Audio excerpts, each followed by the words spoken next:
मदरसे भारत के संविधान के अनुच्छेद 30 के संदर्भ में संचालित होना चाहिए,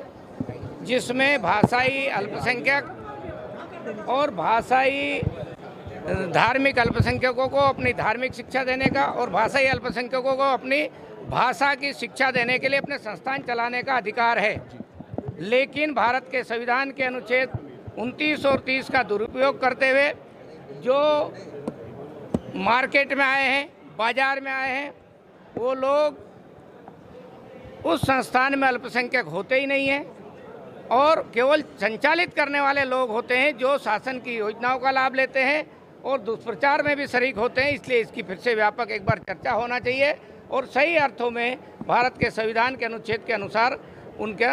एक प्रकार नियम प्रक्रिया तय होना चाहिए।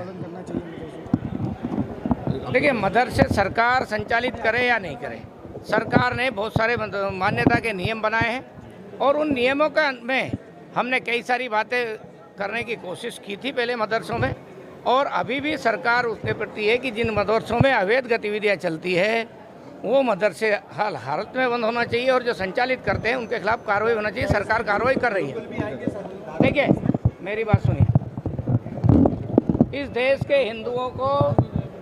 संविधान के अनुच्छेद 30 में उल्लेख नहीं होता है, ये केवल अल्पसंख्यक लोगों के लिए होता है। और इस देश में हमारे गुरुकुल जो संचालित होते हैं वो हिंदू समाज के लोगों के द्वारा संचालित होते हैं, वो इस धारा में नहीं आएंगे।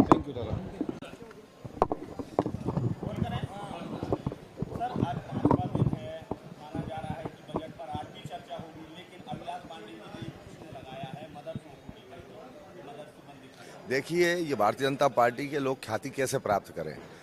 जो भारत के संविधान में जो व्यवस्थाएं दी गई हैं और सबको मौलिक अधिकार हैं शिक्षा ग्रहण करने के, सभी वर्ग के लोगों को अपने अपने स्तर से, और ये मदरसे एक शिक्षा ग्रहण करने का एक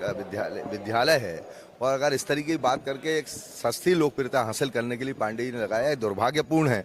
और इस तरीके से भारतीय जनता पार्टी के लोगों को ये संज्ञान में लेना चाहिए कि भारत के नागरिकों के खिलाफ अगर उनका विधायक इस तरीके की बात करता है तो उसके खिलाफ कार्रवाई होना चाहिए और मदरसे बंद नहीं हों, उनमें अच्छी शिक्षा ग्रहण करें, उनके लिए और अच्छी सुविधाएं क्या दे सकते हैं, ये मध्य प्रदेश सरकार को करना चाहिए।